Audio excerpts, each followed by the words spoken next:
Oops, and it looks like we are recording now. When I put together the slides, I wanted to cover a variety of topics, and ultimately my goal is to sort of sell you on improving or increasing ultrasound utilization in your clinic.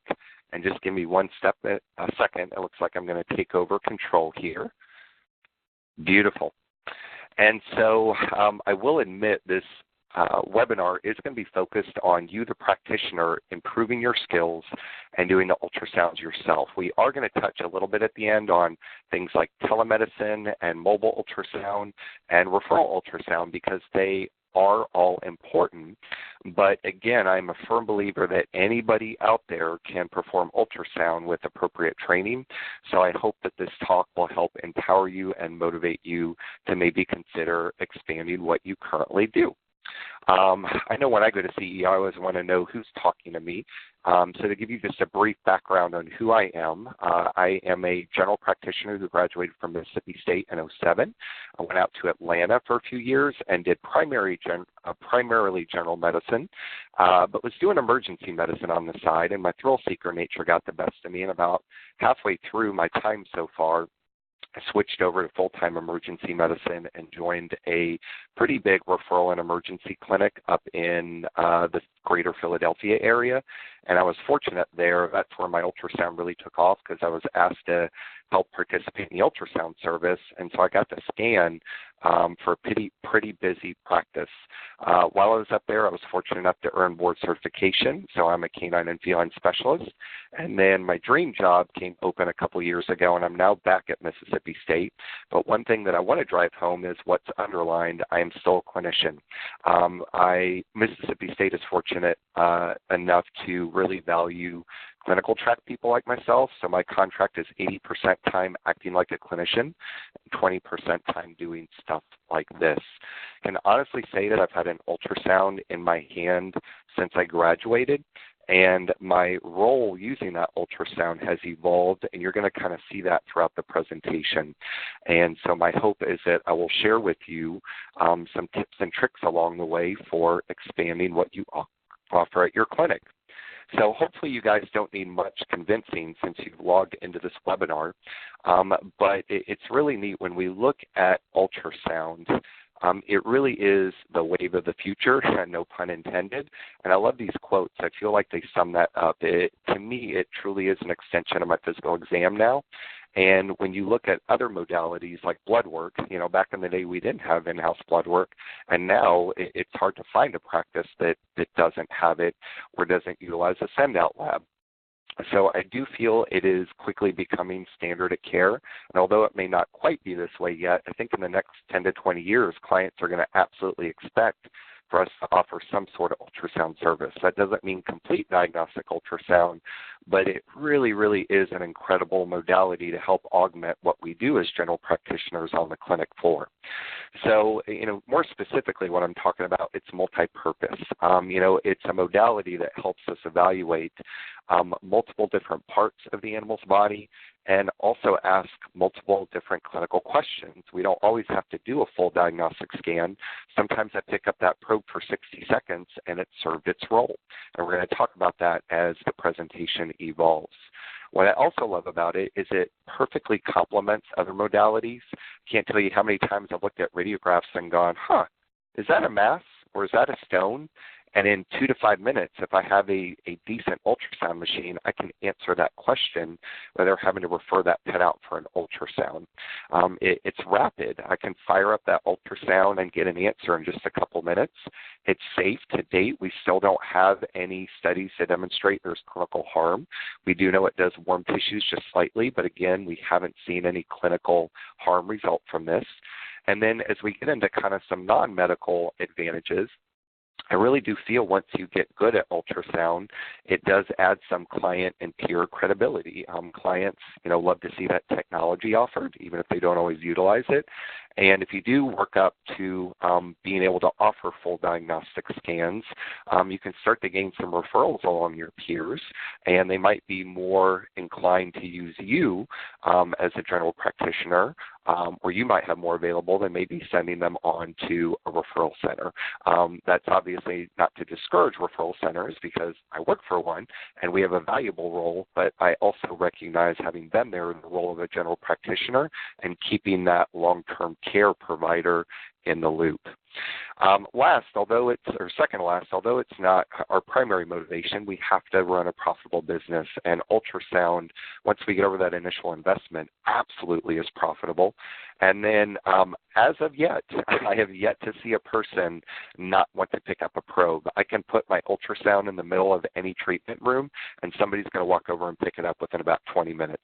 I've yet to see a person frown while ultrasounding. I'm sure there may be a couple people out there, but this is an absolute fun thing, and it's very, very rewarding and very, very gratifying.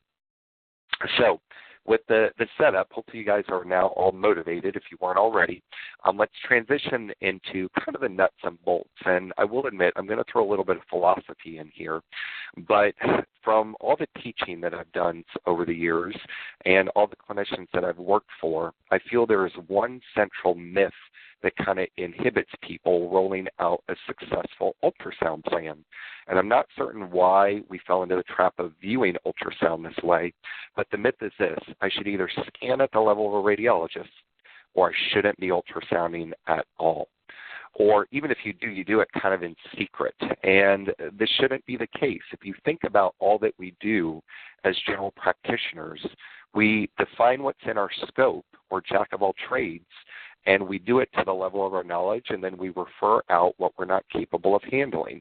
So let's use the analogy of radiographs. People teach us how to do and interpret radiographs in school, and then we get out and we interpret them, and we read 90% of them, and we send off the 10% we don't know how to interpret. But we don't have to be a board-certified radiologist to read radiographs. Same thing for surgery. Nobody says you have to be a boarded surgeon to do a spay. And there are veterinarians out there doing plates and TPLO, and they've invested in a lot of training to do that, but that is right now within our right and our Practice Act. And to me, ultrasound should be no better. And I think this theme is finally catching on. Believe it or not, radiologists actually support this. There's not enough of them to go around, to be quite honest. But as we're going to talk about in more detail, what I strongly encourage you to do is define what your practice's need is. And we're going to talk about the various ultrasound services you can offer. And then what you want to do is build that ultrasound service and align it with what your clinic needs. For one clinic, it may be just cystos and fast scans. For another, it may be full abdominal service, but not echoes. For others, they want to do it all. And so essentially what we're going to wrap things up with in this section is to set a plan to create a service that meets your clinic's need. So to drive this example home just a little bit more, and bear with me, we have to recognize that there are very, very different veterinary types out there. And I don't think this gets enough attention. To me, I break veterinary hospitals into clinics, hospitals, emergency and 24-hour centers, and referral level medicine. And the reason why this is important is we have to think about what type you are to align what ultrasound service you're going to need. And so we'll use the example of blood work for a minute. If we just said blood work as this broad sweeping term, then we would fall into that same trap of not providing vet clinics, hospitals, et cetera, what they need. If you're a vet clinic, you're probably going to have snap tests and send out most of your blood work. You might have in-house machines, but I've known some outstanding vet clinics that function without in-house blood work, and that fits within their business model, and there's nothing wrong with that. Then when you move up to a veterinary hospital level, these places are seeing more sick patients. They may have a little bit less volume. They're equipped to hospitalize patients overnight. So for them, having in-house blood work becomes essential, and they may have more advanced blood work as well. Then when we move on to emergency and referral hospitals, they're going to need pretty much everything. They can't function without blood gas. They can't function without coags. But if we go back to our vet clinic example that's maybe higher volume and more preventative care, it wouldn't be the smartest business decision to invest in a blood gas machine because they're probably not going to utilize it. And so where I'm trying to go with this is working now toward ultrasound services and getting out of that black and white thinking. Essentially, what I want you to do is kind of divide ultrasound services into the various ones that I have listed. And so to me, at its most fundamental level, we absolutely should be utilizing ultrasound to get our urine samples because it provides us with a very, very nice, simple, quick look at the bladder. And as you get more skilled, you can look at the kidneys as well. As we move on, we can look at something like a focused assessment for sonography with trauma, which is basically a free fluid check. It's interesting, but a study just came out and showed that as doctors, if we do a physical exam and evaluate a patient to be in shock, then 75% of those patients are going to have a positive FAST scan. When we look at all patients presenting on emergency, about 1/4 of them are going to have a positive FAST scan. So again, it's starting to recognize what client base we're seeing and how a modality might fit in. We then move on to things like focus scans, which to me are single organ checks, mass checks, basic scans where we look at the big 5 organs, the liver, both kidneys, the spleen, and the bladder. And then some of you might be doing musculoskeletal. And then last but certainly not least, we've got our complete scans, which is when we're looking at the entire abdomen or doing a complete echo. So if we come back to our clinic types again, in my opinion, there isn't a veterinary clinic out there that can't and shouldn't use ultrasound-guided cysto and FAST scans. And, depending on their clinic type, they might build in some focus scans as well. And for these clinics, if they have somebody interested, diagnostic scans might be great. But if you're seeing 20 to 30 patients a day and maybe a solo practitioner, it can be hard to steal away and do a 30 to 40-minute complete diagnostic scan. So I think it's reasonable not to offer this service and depend on something like mobile or referral. However, as we move on to veterinary, a veterinary hospital, they're absolutely going to want to offer at least up to focus scans, and I think they could greatly benefit from a complete diagnostic scan. But once we get to emergency and referral hospital, you have to be prepared and equipped to offer everything. So again, this is my way of just demonstrating we don't have to avoid offering ultrasound services. We just need to sort of carve out what we do, communicate it appropriately to the owner, which we'll talk about toward the end, and charge appropriately. So the big thing that I want to encourage you all to do is sit down with your doctors, talk about what level of ultrasound you're currently offering, talk about how you charge for it, and see if you need to keep it the same, expand it, and see where we need to go. Once, if we take, for example, a clinic that maybe doesn't have things set up quite this way, what you want to do is then establish a plan. And just like any other plan we make, we want that plan to be very, very specific, and we want it to have measurable, time-sensitive goals. This is absolutely essential. If we just say, you know what, I want to do echoes and I want to do it in a month, it's not a very realistic, measurable, time-sensitive goal. Equally, if we just say I want to do ultrasound and don't set a CE plan or don't set a charging plan or anything like that, we're probably going to let the day-to-day busyness get in our way and sabotage a successful execution of that plan. And then last but certainly not least, we want to write that plan down. And ideally, you want to put that plan in a place where you will see it every single day. And this is a tactic that I picked up early in my career, and I've used it on myself. Studies have actually shown psychologically, if you're exposed to a message every single day, your mind, your subconscious will find ways to make that a reality. So it's kind of a way of brainwashing yourself in a positive way.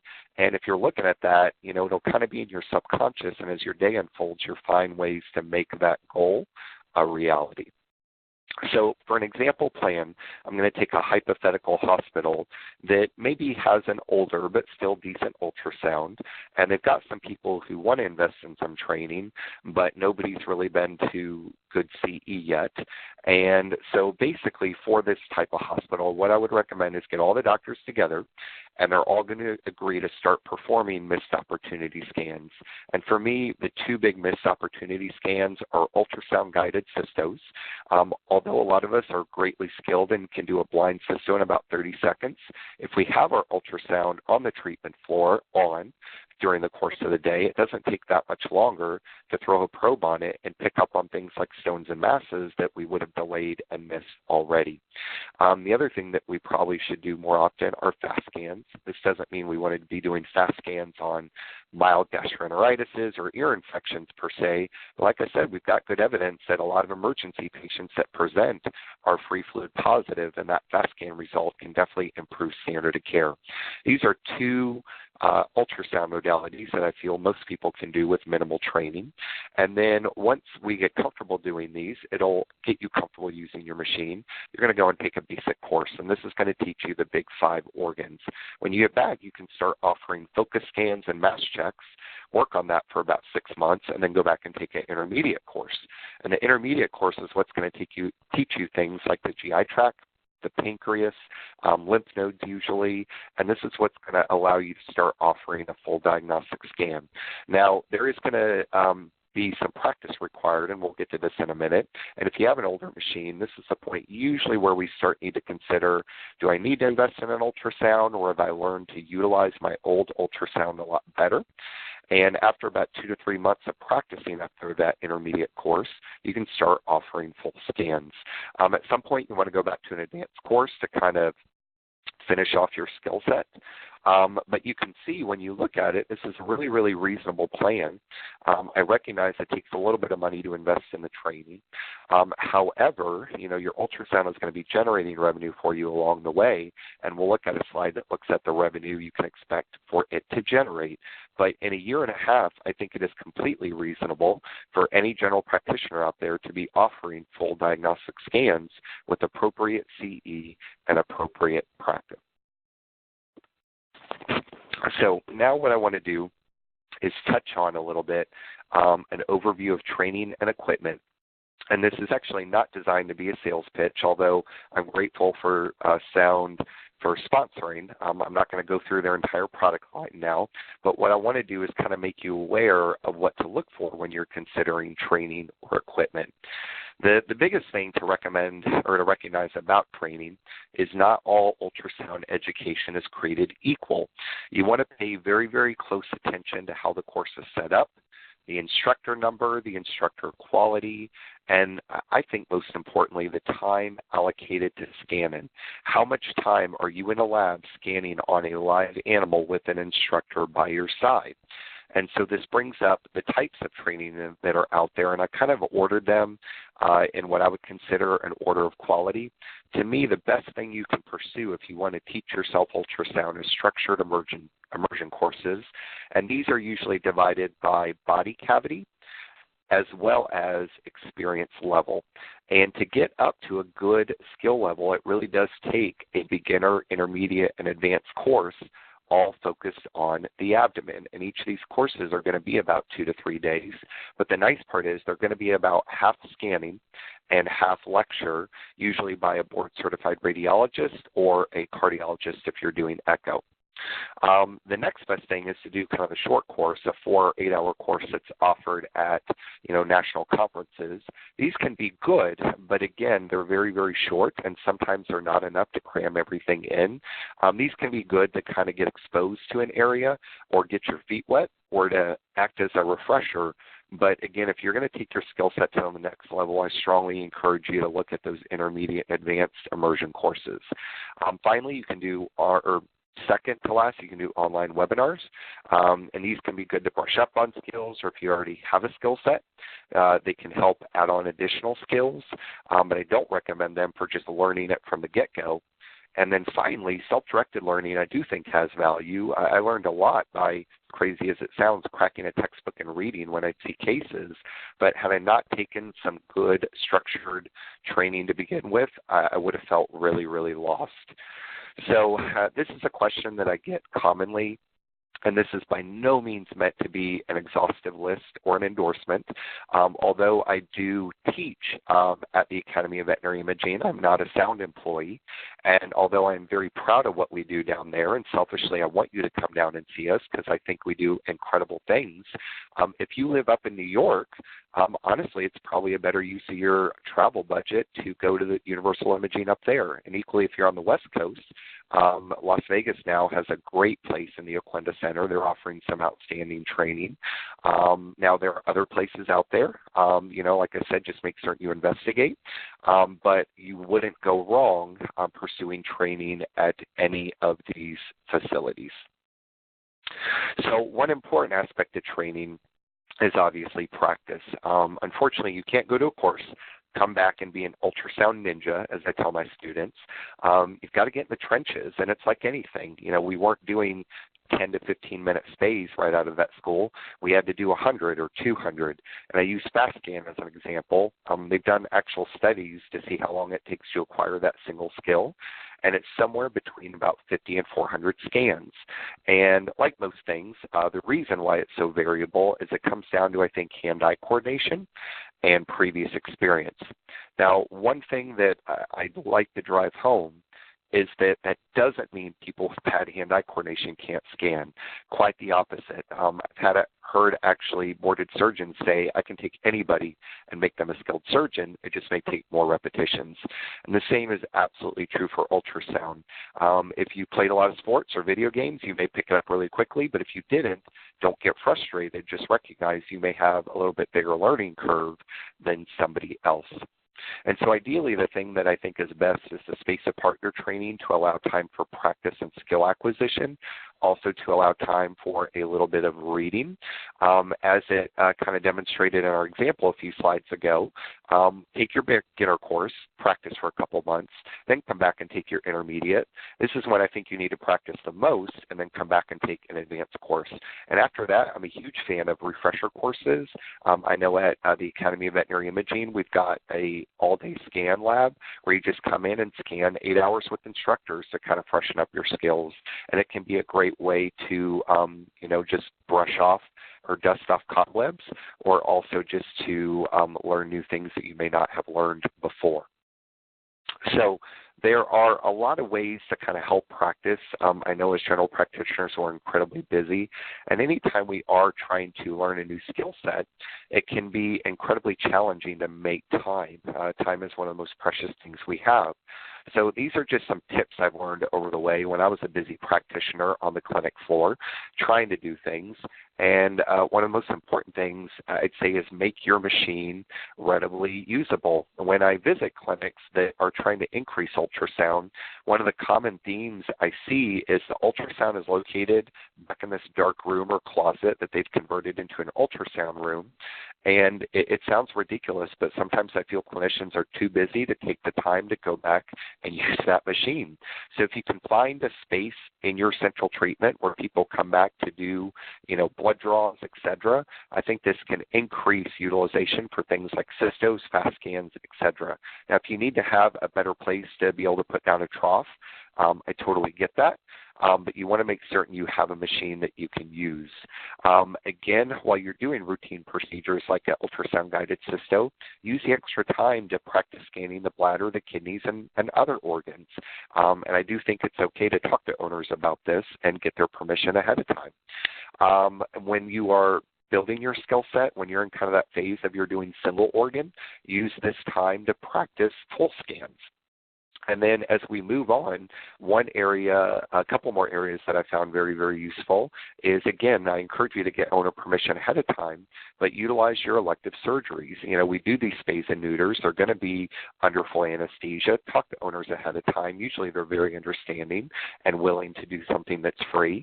I'm not saying utilize that anesthesia for 40 minutes, but maybe say, okay, on this animal, I'm going to scan the liver for 2 minutes while my tech is getting the anesthesia set up. Or for this patient, I'm going to do the spleen, and over the course of your surgery day, you've done a complete scan for your 8 to 10 surgeries. One other modality that was really helpful for me, and I recognize this is a little bit more specific, but if you have somebody doing full scans in your clinic, make the time to scan after them. When I was on my overnight shifts, I would pull out every single pet that had gotten a full diagnostic scan. I would blind myself to the results. I would do the whole scan myself, save images, and then compare them to what my internist had taken and read their report and try to write a report that mimicked them. It only took 1 to 2 months of this after an intermediate course, and I felt like my skill set had really solidified. And then don't forget, we don't have to just scan sick pets. Most employees are pretty willing. I've got a picture of my ultrasound lab at the end, and she continues to help teach students. But our own pets and our employees' pets can be a great way to steal a little bit of extra time and practice scanning throughout the day when we do have a little bit of downtime, either before a shift, during lunch, or after a shift. Ultimately, although it's a little humbling to recognize, I will never forget a phrase that a mentor of mine shared with me when I was young in my sort of veterinary school career. And he said, "Mark, we make time for the things we want to do." And this is absolutely the case. You know, a lot of time, the excuse of time is just that, an excuse. A lot of times it just takes committing to ultrasound and carving out the time and making a plan that we absolutely commit to. Because if we're honest with ourselves, if we look at our practice career, we have all developed areas of special interest, and we didn't do that by being busy and put it off. We did it by investing CE and time in that and getting good at it. For some of you, it may be dentals. For others, it may be behavior. You know, I can fully admit I haven't put any time into behavior. Some of you are good at oncology. So again, we make time for the things we want to do. Last, I'm a huge fan of the buddy system. I was fortunate enough to do the bulk of my training with a colleague of mine who's a criticalist, and it was just so nice to take CE together, hold each other accountable, practice together, hold animals for each other. You know, you can do it alone, but if you can buddy up with a doctor or a technician, and yes, I am saying technicians can and should get training as well, I think it can be great to have two people in a clinic sort of carrying the banner of how we should implement ultrasound in our practice. So as we transition from training to equipment, again, we could spend a whole lecture probably going over all the nuts and bolts. The biggest thing I wanted to cover from a philosophy standpoint is just an old machine versus a new machine, and do I need to buy a new one? And again, I think the important thing goes back to thinking about what you're going to use this ultrasound for. An old machine, what I found, can often do more than people think it can once you get appropriate training for it. And I've had this experience in every clinic I've worked at, including the one I'm in now. Here at Mississippi State, we jokingly have a really, really old and poor quality machine we call Fisher Price. It was bought for a really inexpensive price, and it was bought so that all students could use it, and it didn't matter how many needles we shoved through the probe, it would still do its job, and we could use it to practice cystos. And what's ironic, when I got here, that machine can actually do up to about an intermediate scan just by tweaking some of the things and knowing how to get good contact. So again, I feel sometimes once we go to a basic course and learn knobology, we come back and our machine's a lot better than we think it is. But if you do think you're going on to full diagnostic scans and your machine's older, you may hit a point where, unfortunately, you realize that your machine is holding you back. The other thing to consider if you are looking at getting a new machine is warranty and service plans. If you do build a very aggressive ultrasound service, being without it can be very, very harmful. So just make certain you talk with your sales rep about what the warranty includes. A lot of the better ones do include sending you a loaner the next day to fill in. And if you only have a single ultrasound, this can almost be imperative. So this is just kind of an example that I wanted to lay out. You can buy an ultrasound machine for $10,000 all the way up to $250,000. And again, it all depends on what you're looking for. Pictured on the left is our lovely Fisher Price. I'm kind of fond of it because everybody hates on it at Mississippi State, but it's just kind of a good old machine. It's like my 14-year-old S10 truck, and I'm very fond of it. But I think it was only about $5,000. And then in the middle, we've got kind of that $20,000 range, and this is a solid machine for doing fast scans. And then on the right was my baby that I scanned on in private practice, and it's about an $80,000 machine. machine. So when we look at what's out there, if you're only going to use a machine for focused exams, you really can probably stay in that $20,000 range. If you're going to go up to diagnostic ultrasound at the GP level, you probably want to invest in that $60,000 to $100,000 level. Once you get research grade, that's when we get the big money. But truthfully, in a private practice setting, a $250,000 machine almost never makes sense, even though it may do really, really sexy things like produce a 3D image. I'll never forget a salesperson trying to sell me on that, hey, we can make a 3D reproduction. And, it's great when we're doing scans of babies and trying to show parents, but there isn't a lot of clinical utility for that out in private practice, unless maybe you're, I don't know, again, if we need to get to that level, I almost feel like we need a CT. So again, don't get oversold. Think about what you need and only buy what you need so you can get a return on investment. If you're going to do anything, I almost recommend buying low because you can pay for a cheap machine in almost a year, and we're going to talk about that in the next couple slides, rather than overbuy and let it go unutilized. So finally, to kind of wrap this section up, obviously you want to practice on the machine you're ultimately going to use, but I hate to hear stories of how somebody buys a $100,000 machine and they only use it for cystos and fast scans. So again, try to push an old machine as much as you want, but if you don't own anything whatsoever right now, you are going to have to make that gut-wrenching decision of, do you start cheap and work into it, which I kind of recommend, or do you just go from the gusto right out of the gates? And that kind of leads us to the timing of training and equipment. Like I said, if you have an old machine, I highly recommend starting on it, train, and then decide if you're going to buy a bigger one. If you don't own anything, probably err on the side of buying a less expensive one, demonstrate to yourself you're going to use it, and then quickly you'll pay for that machine in a year and move on to a more expensive one. And if your machine is fairly new, probably you just need to learn knobology, and really you can just focus on your training and start getting a return on your investment. So now we're going to transition into barriers to success, and essentially we sort of talked about these along the way, but this is just a way to kind of put them all in one place. One of the biggest barriers is, again, just saying, I want to pick up ultrasound, but not having a plan and not defining what you want that ultrasound service to be. I certainly know in my career that need changed, and arguably I think it was the clinic's need that drove me into full diagnostic scans. As a general practitioner, I was content just doing fast scans and cystos and mass checks, but when I found myself at a practice that was out of sonographer, all of a sudden it allowed me to get the training I needed, and it was a lot of fun. So if you're in an environment that can benefit from that, go for it, but if you're not, don't put that pressure on yourself. I think not recognizing the learning curve involved, when I'm working with my students at the academy, I think it's always humbling, especially when they get into echo, to realize how much practice it actually takes. Be patient with yourself, especially for those of you who have been out for 10 plus years. I think we can be really hard on ourselves, especially when we go back and are starting over. So just recognize it's going to take some practice. You're going to make mistakes. You may make a couple missed calls, but you are going to acquire the skill just like you did everything else that you do in practice. Not practicing trips a lot of people up. We do a full year-long course at the academy, and I'd say this is the biggest hurdle busy practitioners run into, and it's why we partly have required homework in that full year course, and it's a lot for them to do their 2 to 3 scans a week sometimes. And then kind of in that same vein, not creating need. I think sometimes it's easy to fall into old habits. It's easy to keep doing blind cystos. It's easy to keep reaching for radiographs before you, do a fast scan on an unstable patient in shock. And sometimes it helps to tell your technicians, hey, when we see this patient, I want you to remind me to consider doing an ultrasound.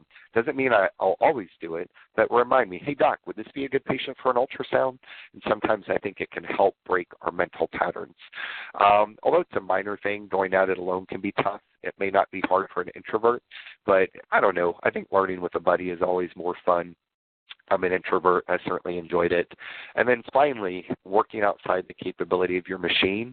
Again, if you've got a machine that's greater than 10 years old and you're trying to do full scans and you're trying to look at lymph nodes in a cat that you're worried about lymphoma in, that can be really, really frustrating, really, really frustrating. Of course, I'm talking about GI lymph nodes and et cetera.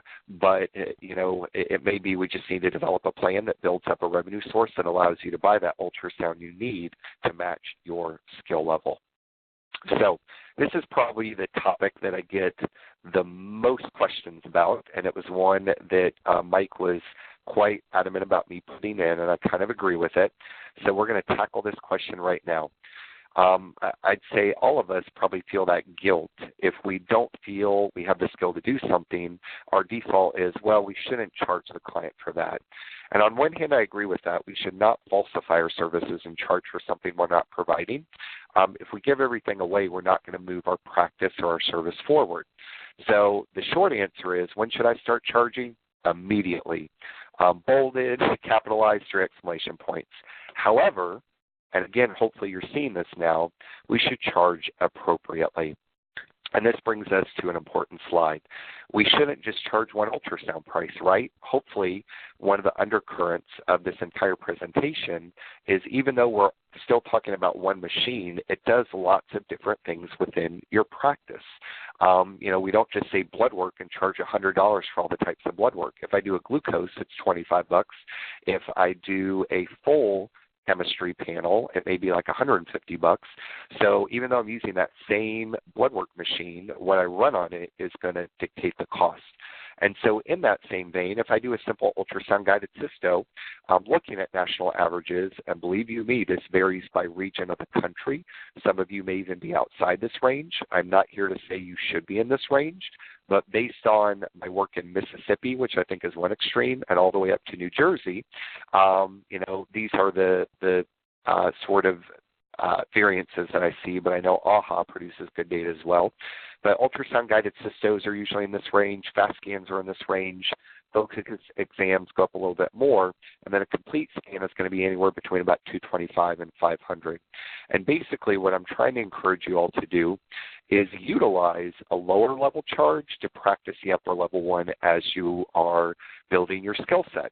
So I feel it is very appropriate to do a fast scan, tell the owner that's what you're going to do, charge for it, but scan the spleen and liver and look for a mass. And then start offering a basic scan, but practice looking at those harder sections. And then after 2 to 3 months of that, you can charge appropriately as long as you're offering that service. And you can see real quickly, it doesn't take long to generate revenue to pay for more training and a nicer machine. This graph or this chart assumes one clinician working 4 days a week and 50 weeks a year. And so if you're in a multi-doctor practice, multiply this by the number of doctors using it. And if you just perform 3 cystos in a day, that machine is going to generate $15,000. That is more than enough to buy training for several people. And like I said, that will pay, if you're buying a new machine outright, that'll pay for a very, very decent basic machine to do these services in 6 months to a year, depending on how many doctors are using it.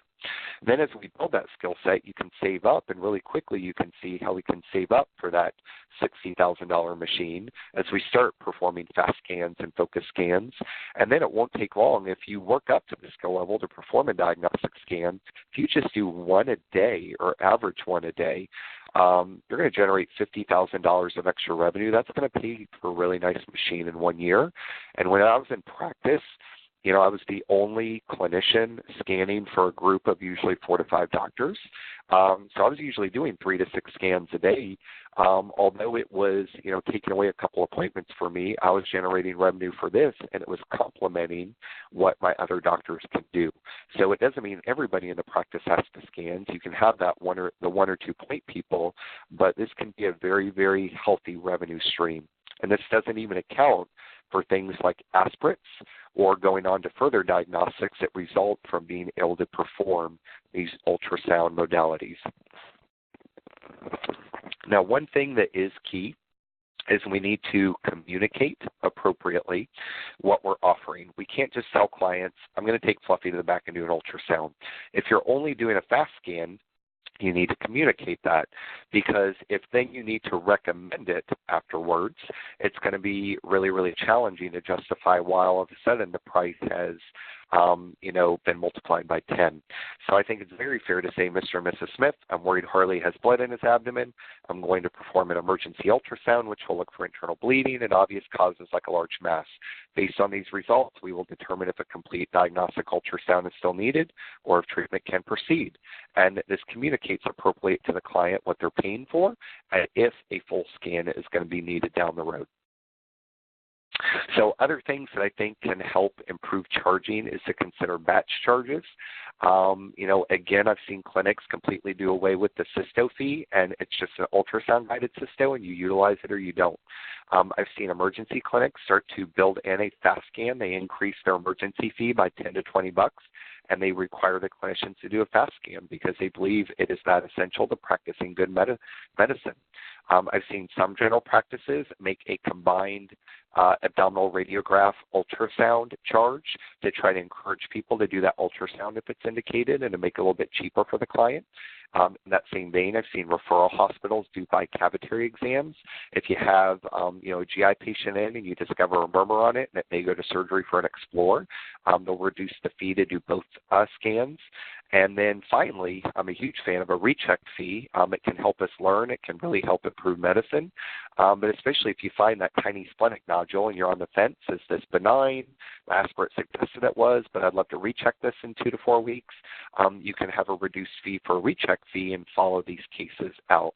So hopefully these tips will help you improve and increase charging in your practice. Again, case selection is key. I think we should always be asking ourselves, what clinical question am I trying to answer, and perform it. One of my ultrasound mentors, who was an internist, said, Mark, 80% of the time I know what I'm looking for and I go look for it. And so I'm not a huge fan of fishing expeditions. We are going to find things we don't expect, but we always want to go into an ultrasound with an appropriate diagnostic list, and I do think this helps improve what we do. But at the same time, don't get in over your head. Even as an experienced clinician, there's still a few cases a year that I refer to a radiologist. And one example, shunt hunts, I've just never 100% gotten confident with these. I don't do them enough. And so I'll attempt them, but if I'm not confident in what I'm seeing, I'll refer them on to somebody who can do them or recommend doing a CT. Now, in the interest of time, I built in some cases that were just meant to empower you and show you how easy things can be to find. And real quickly, it's that just with your ultrasound-guided cystos, we can see bladder stones that we may have missed for 2 to 4 weeks. And you don't have to call the diagnosis on this, but it can motivate you to do that x-ray on the first visit rather than rechecking in 2 weeks when the signs haven't improved. Equally, I can't believe how many more bladder masses I found since I've started, looking before I do my cystocentesis. The third case I have is a pyometra. Again, you don't have to be a complete ultrasonographer to look in the back of the bladder with this case presentation and see, hey, there's a fluid-filled structure that probably shouldn't be there. And then finally, this last case is just to demonstrate that, as general practitioners, sometimes we're going to look at something, and something that may be pathognomonic to a radiologist may be really hard for us. So if you get a case like this that you're really not certain what to do with, it's still okay to refer them on or send it in for telemedicine or get help. This is a pretty classic case of renal lymphoma in a cat, but I do not expect most people out in private practice maybe to catch this until they build up some experience. So finally, for kind of our last slide, the goal of this talk obviously was empower you guys, us as practitioners, to learn and perform ultrasound. But I recognize there's still going to be a small subset of you who feels this is beyond your time, your goals, etc. And so there's kind of 3 other options that can still help us provide ultrasound to our patients. The first is telemedicine. And the nice thing about telemedicine is you still perform it within your hospital, but you send it out and have it interpreted by a specialist. The hard thing about telemedicine is you have to be good at ultrasound. I've unfortunately seen some situations where if you don't see the lesion, then the person on the other end can't catch it. So this still puts a lot of pressure on you to get good quality images, but it can be helpful. The second is mobile ultrasound, and I feel this is a nice sweet spot. There's a lot more people doing this, some board certified, some not. I don't feel you have to be a boarded radiologist to offer this. I personally know a lot of really, really good internists, cardiologists, and canine and feline practitioners who are outstanding at what they do.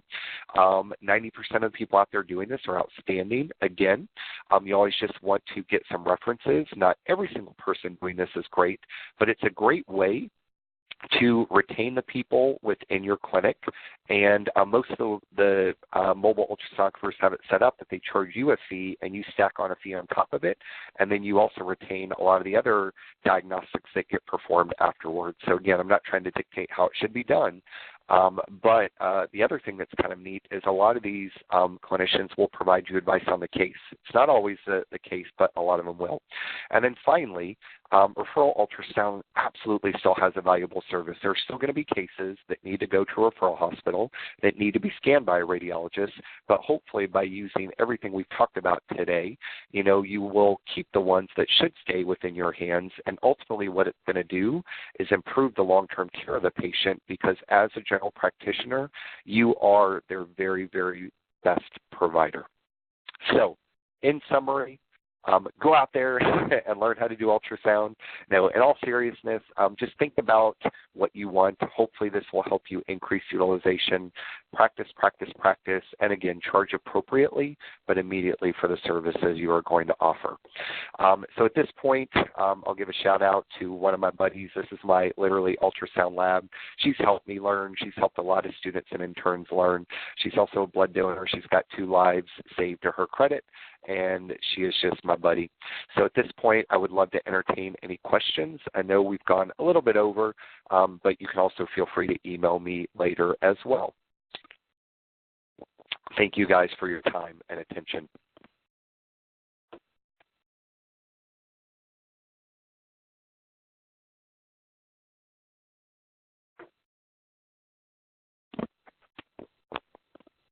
All right, and I'm not seeing any come across just yet. I'll give some people time to type.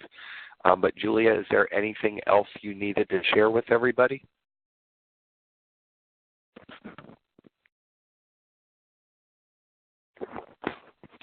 No, I think we are good. This is recorded and available after the fact. Thank you so much for joining us today, and thank you, Dr. Seitz, for all the valuable information. Excellent, y'all. All right, so I'll still, here we go. How would you inform a client when you see stones in the bladder to move on to the next diagnostic step? That is an absolutely great question. So the way I sort of handled this when I was in my first couple years of learning ultrasound is I would tell owners that, hey, this is Fluffy's first time with hematuria and strange urea. It's a 3-year-old Boston Terrier. We're going to go back. I am going to obtain a urine sample. I'm going to use an ultrasound to obtain it so I can be more precise. While I'm there, I'm actually going to take a quick glance. Although I'm not an ultrasonographer, this modality can sometimes help me catch things that cause me to recommend moving on to an x-ray sooner. So although I'm suspicious of UTI, if I see something that looks worrisome, we may talk about getting an x-ray today rather than just blindly push on antibiotics. Go back, do your ultrasound. If it looks clear, send out your UA, start them on antibiotics. But if you see something that looks suspicious, go back in and tell the owner, you know what, just like I set you up for, I'm seeing something worrisome. I'm worried that if I just put your pet on antibiotics, it's not going to improve. I strongly recommend we get that radiograph today. Like anything, I feel if we prepare our owners for what could happen, they're more apt to do it than if we just go back, do this in secret, then come back and go, oh, by the way, I found this. We need to do something more expensive. If you prepare them, it's going to make sense. If you don't, then they start to go, oh, are you just trying to get more money out of me? So that's how I would handle that situation. And in doing so, I never had a client sort of balk at moving on to a next step. Great question.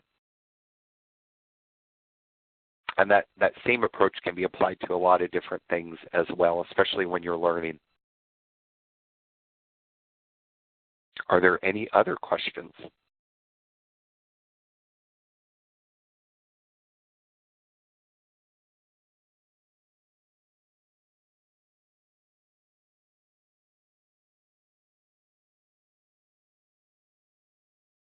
All right. Julia, I'm happy to hang out with the messenger open for another